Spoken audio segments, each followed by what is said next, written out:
कई महीनों की राजनीतिक बयानबाजी और उठापटक के बाद आखिरकार दिल्ली विधानसभा चुनाव खत्म हो गए। इन चुनावों ने एक बात तो साफ कर दी, जो पार्टियां मोदी सरकार को हटाने और उसे चुनौती देने के लिए मैदान में उतरी थीं, वे अब खुद ही सत्ता की लड़ाई में उलझ गई हैं। सबने मिलकर जो इंडिया गठबंधन बनाया था, वह अब बिखरता हुआ नजर आ रहा है। मोदी से लड़ने के बजाय अब ये नेता आपस में ही भिड़ रहे हैं और एक दूसरे को कमजोर करने में लगे हुए हैं। अब यही सियासी ड्रामा बिहार में भी देखने को मिल रहा है। लालू यादव की पार्टी और कांग्रेस के बीच टकराव शुरू हो चुका है। आज की बहस में भी इसी मुद्दे पर चर्चा हुई, जहां लालू यादव के समर्थक प्रवक्ताओं ने माहौल को अपने पक्ष में करने की पूरी कोशिश की, लेकिन सुधांशु त्रिवेदी और रूबिका लियाकत के तीखे सवालों के सामने उनकी एक न चली। बाकी क्या कुछ हुआ हमारे आज के इस डिबेट में, आप खुद ही देखिए।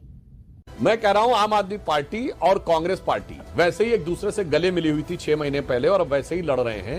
ये जानते कैसे गले मिले थे? जैसे अलाउद्दीन खिलजी अपने चचा जलालुद्दीन खिलजी से गले मिलता था। दोनों की नजर गद्दी पे रहती थी, कौन दूसरे को निपटा के और पूरी गद्दी कब्जा कर ले। वो जो दिल का भाव था, सुनिए रवि जी, मन का भाव ये था। 6 महीने पहले गले मिले हुए थे, आज एक दूसरे के गले दबाने में लगे हुए हैं। तो मन का भाव अब उभर के सामने आ रहा है कि एक दूसरे के प्रति क्या भाव रख रहे थे। अच्छा रवि जी, आपने कितने खिलजी देश भर में बनाए हैं वो याद करिए। कितने खिलजी बनाए आपने देश भर में। वो पीडीपी को याद करिए, आप वो शिवसेना को याद करिए, आप जो पार्टियां तोड़ दी आपने, एनसीपी को याद करिए, आप जिसके एमएलए आपने सारा धंधा करवा करके तोड़वा दी पूरी की पूरी। कौन खिलजी है? दुबे जी ध्यान दीजिए, इन्होंने शिवसेना को भी खिलजी बोल दिया है। आनंद जी जवाब दीजिएगा, लेकिन अभिषेक को नहीं, आपको खिलजी बोल रहा हूं। अभिषेक जी सर सुनिए ना, 27 मिनट हो गए। अभिषेक जी पूरा इंतजार कर रहे हैं। रुकिए आनंद जी, रुकिए आनंद जी, रुकिए। अभिषेक जी, ये नीतीश बाबू जो है और खासकर जेडीयू जो है, ये कभी कहते हैं कि हम दरवाजा खोल रहे हैं, कंचना जी कह रही हैं, कभी कह रहे हैं दरवाजा बंद कर रहे हैं। मतलब आलू है क्या पार्टी? कभी भी किसी भी सब्जी में डाल देंगे। मुझे तो लगा कि रूबिका जी आप भूल ही गई है कि मैं डिबेट में बैठा भी हुआ। नहीं भाई, कैसे भूल सकते हैं? पेशेंटली मैं सुन रहा था, सबकी बातों को सुन रहा था। मुझे लगा कि भाई हमारी पार्टी को उस तरह से तवज्जो नहीं देनी है, शायद इसलिए मुझे बोलने का मौका नहीं मिल पा रहा है। खैर, आपने एक सवाल पूछा कि दरवाजा खोला जा रहा है, कभी बंद किया जा रहा है। अभी जो प्रवक्ता महोदया बैठी हुई है आरजेडी की तरफ से, मुझे लगता है कि ये तेजस्वी यादव जी वाली आरजेडी की प्रवक्ता है। क्योंकि आपने बड़े गौर से देखा होगा कि लालू जी का बयान और आज मीसा दीदी का बयान नीतीश कुमार जी के पक्ष में आता है और तेजस्वी जी चिल्लाकर इसके खिलाफ बोलते हैं। मसला साफ है कि राष्ट्रीय जनता दल के अंदर ही एक बड़ा अंतर्द्वंद है कि भाई नीतीश जी का साथ चाहिए। लालू जी मजे हुए पॉलिटिशियन है, जानते हैं कि नैया पार नहीं हो सकती है। मीसा जी भी भलाई चाहती होंगी पार्टी की, इसलिए इस तरह की बातों का समर्थन कर रही हैं। लेकिन तेजस्वी जी को लगता होगा कि फिर से नीतीश कुमार जी के नेतृत्व में काम करना पड़ेगा तो शायद फिर से राजनीतिक कद बौना हो जाएगा। इस वजह से इस बात का वो खंडन कर रहे हैं। भाई राष्ट्रीय जनता दल को तो पहले अपने अंदर के अंतर्द्वंद को स्पष्ट करना चाहिए। और दूसरा, दरवाजा खोलिए या बंद करिए, उससे कोई फर्क नहीं पड़ता। हाँ, एक सेकंड रुक जाइए। क्या मतलब मीसा दीदी, इतनी मोहब्बत आपकी तरफ से चल क्या रहा है? सच में आप लोग कुछ सोच रहे हैं? नहीं, ये तो शायद मैं अपनी बातों को 30 सेकंड और रख पाता तो रूबिका जी आप मुझसे सवाल नहीं पूछती। मैंने कहा ना कि व्यक्तिगत हमारी किसी से कोई वैमनस्यता नहीं, लेना देना नहीं, उनसे कोई संबंध नहीं है। आप उनके बयान को, कांग्रेस का बयान कोट कर और आरजेडी और कांग्रेस में डिफरेंसेस अगर बिहार में बताने की कोशिश कर रही हैं तो ये पूरी तरह से गलत है और फर्जी है। हाँ। और जहां तक रही बात, कम से कम हमारे यहाँ इतनी तो डिग्निटी है कि लड़ना है। अगर स्टेट में, नेशनल लेवल पे हमारा था अलायंस, अगर स्टेट में लड़ना है तो आमने सामने फाइट करते हैं। भारतीय जनता पार्टी की तरह ऐसे तो नहीं है कि साथ में ले और सांप की तरह उनको निगल भी जाए। वही हो रहा है नीतीश कुमार जी। अभी पूछिए ना, यहाँ पर जदयू के प्रवक्ता बताएंगे क्या चल रहा है नीतीश कुमार जी के साथ। एकदम बेचैन है, एकदम परेशान है। भारतीय जनता पार्टी आपने तो दरवाजे भी खोल दिए हैं, निकल जाने की कोशिश में लगी हुई है। जो आपको साफ नजर आ रहा था, आज आप कह रहे हैं कि आइए आप हमारे साथ मिल जाइए। आप ही की लोगों की तरफ से बयान आ रहे हैं ना नीतीश बाबू को लेकर।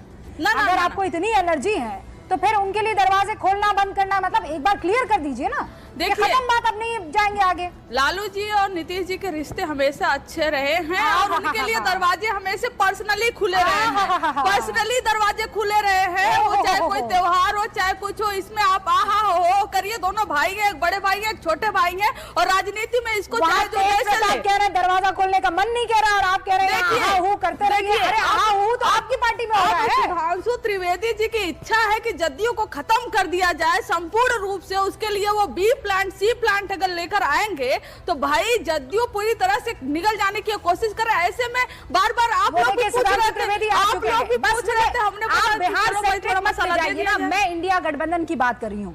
दिल्ली में आपके इस गठबंधन को लेकर 10 तरीके के सवाल पूछे जा रहे हैं। आप देखिए ना, ये ऐसा कभी हो सकता है कि दो दोस्तों और आपस में इतना लड़े कि इज्जत नाम की कोई चीज ना रह जाए? मतलब जिस तरह आप लोग बीजेपी पर अटैक करते थे, राहुल गांधी उसी तरीके से आज अरविंद केजरीवाल पर अटैक कर रहे हैं। You tell me one thing madam, कि आज जो हो रहा है ये इंडिया गठबंधन के साथी है कि दुश्मन है?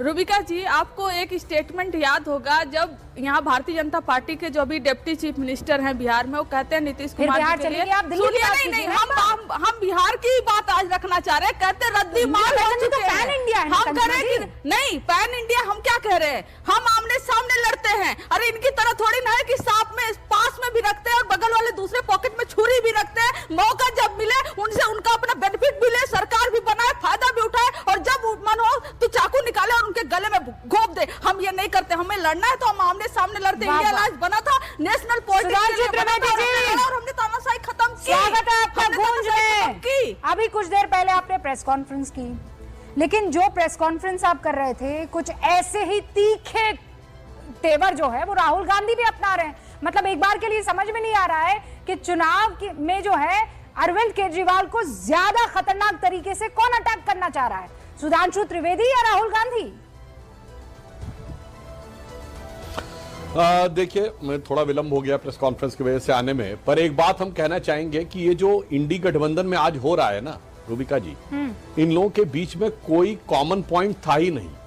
ये परस्पर एक दूसरे के स्वार्थ में आए थे और आज भी इनके लिए अपना स्वार्थ पार्टी से ऊपर है, यानी गठबंधन से ऊपर है। कोई किसी को कुछ देना नहीं चाहता, सब लेना चाहते हैं। तो मतलब इंडी गठबंधन की अगर हम पूरी बात कहें तो जो एक पुराना गीत था ना, उसकी 2 लाइनों में और आज जो अब एक दूसरे के प्रति इनका भाव था, सब बिल्कुल ठीक एक उसमें आ जाता है कि कभी खुद पे कभी हालात पे रोना आया और बात निकली तो हर एक बात पे रोना आया। और उसकी आगे की लाइन थी, वो इनके दलों के अंदरूनी भाव को दिखाती है। कौन रोता है किसी बात और की बात पे है दोस्त, सबको अपनी ही किसी बात पे रोना आया।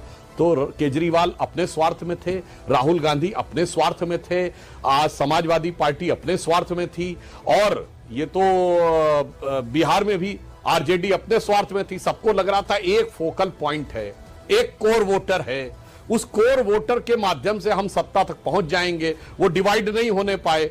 अब क्या हुआ, जब कांग्रेस जीत गई, उसने इतना जलवा, इतना भौकाल दिखा दिया लोकसभा में। आप याद करिए राहुल गांधी जी की पहली स्पीच, उसमें कहीं किसी दूसरे नेता का नाम नहीं लिया गया, ना शरद पवार जी का, ना ममता जी का, ना लालू जी का, ना अखिलेश यादव का, ना केजरीवाल का, किसी का नहीं। वो ऐसे शो करने लगे जैसे इस जमीन से आसमां तक मैं हूं, दूसरा कोई नहीं। अब सब घबरा गए कि भैया ये कोर वोटर पैसा तो नहीं यही सब ले जाएंगे। पहले तो उन्हीं का था ना, कांग्रेस का, जो ये लोग लेके आए थे। अब इन्हें लगा कैसा ना वापस लिए चले जाएं। तो बस कौन रोता है किसी और की बात पे दोस्त, सबने एक दूसरे को निपटाना शुरू कर दिया। ये बात तो आपने दिल्ली के बाद अब बिहार, फिर पश्चिम बंगाल और बाकी राज्यों में भी यही हाल होगा।